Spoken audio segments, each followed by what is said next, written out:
Hai, saya Chelsea Agnesta dari kelas 10 IPS. Di video ini saya akan sedikit menjelaskan tentang lembaga sosial. Apa itu lembaga sosial? Istilah lembaga sosial sendiri merupakan terjemahan dari istilah bahasa Inggris yaitu social institution yang merujuk pada dua pengertian yaitu sistem nilai dan norma-norma sosial serta bentuk atau organ sosial. Di dalam bahasa Indonesia sendiri, para pakar belum sepakat untuk menerjemahkan istilah social institution ini dalam suatu istilah yang baku. Menurut Kunjaraningrat, aspek yang lebih diutamakan adalah sistem nilai dan norma. Sehingga ia menerjemahkan social institution sebagai pranata sosial. Kemudian menurut Selo Sumarjan dan Sulaiman Sumardi, social institution adalah lembaga kemasyarakatan. Berikutnya ada 3 definisi lembaga sosial menurut para sosiolog.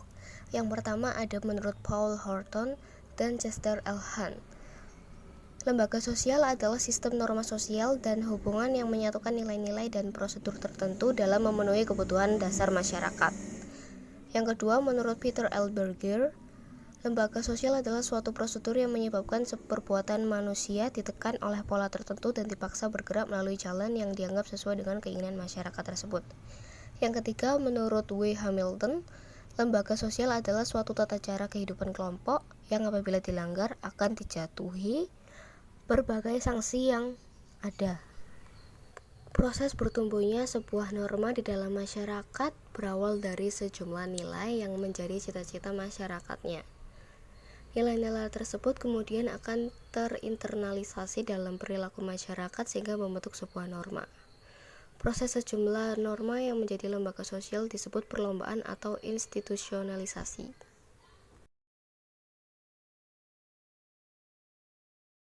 Norma tidak terencana. Hal ini memiliki arti lembaga sosial itu lahir secara bertahap dalam kehidupan masyarakat. Contohnya, dalam kehidupan ekonomi ketika sistem barter sudah dianggap tidak efisien untuk masyarakat dan menggantinya dengan menggunakan mata uang untuk mendapatkan barang yang diinginkannya. Yang kedua, terencana. Hal ini memiliki arti bahwa lembaga sosial muncul melalui suatu rencana yang matang oleh seseorang atau sekelompok orang yang memiliki kekuatan dan wewenang. Contohnya adalah untuk meningkatkan kesejahteraan masyarakat desa dan kota yang penghasilannya terus menurun akibat usaha dan lahan pertanian yang kurang memadai, pemerintah memberikan institusi atau lembaga transmigrasi. Yang pertama, memiliki simbol sendiri. Setiap lembaga sosial pasti akan memiliki simbol tersendiri yang digunakan untuk memberikan ciri khusus dari setiap lembaga tersebut. Contohnya, dalam lembaga keluarga terdapat simbol cincin kawin. Yang kedua, memiliki tata tertib dan tradisi lembaga sosial. Lembaga sosial pasti akan memiliki tata tertib dan tradisi yang tertulis maupun tidak tertulis untuk dijadikan sebagai panutan bagi para pengikutnya. Yang ketiga, usianya lebih lama. Pada umumnya, usia lembaga sosial akan lebih lama dibandingkan dengan usia orang atau manusia. Hal ini dapat terlihat dari banyaknya lembaga sosial yang diwariskan dari generasi ke generasi.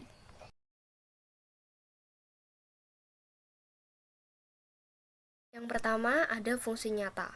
Fungsi lembaga sosial yang disadari dan menjadi harapan bagi banyak orang. Contohnya adalah lembaga ekonomi. Lembaga ekonomi sendiri berfungsi untuk mengatur sistem produksi, distribusi, dan konsumsi barang yang dibutuhkan oleh anggota masyarakat. Yang kedua ada fungsi latin.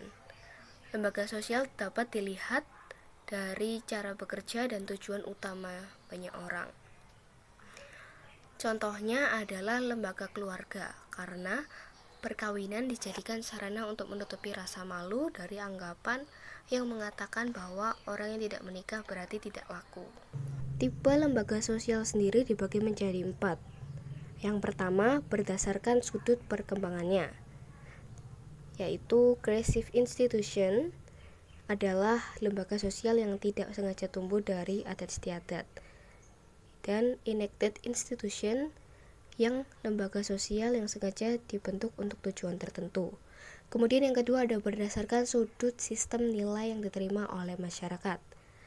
yaitu basic institution, atau lembaga sosial yang penting untuk memelihara dan mempertahankan tata tertib dalam masyarakat, dan subsidiary institution, atau lembaga sosial yang berkaitan dengan hal yang dianggap oleh masyarakat kurang penting, contohnya liburan.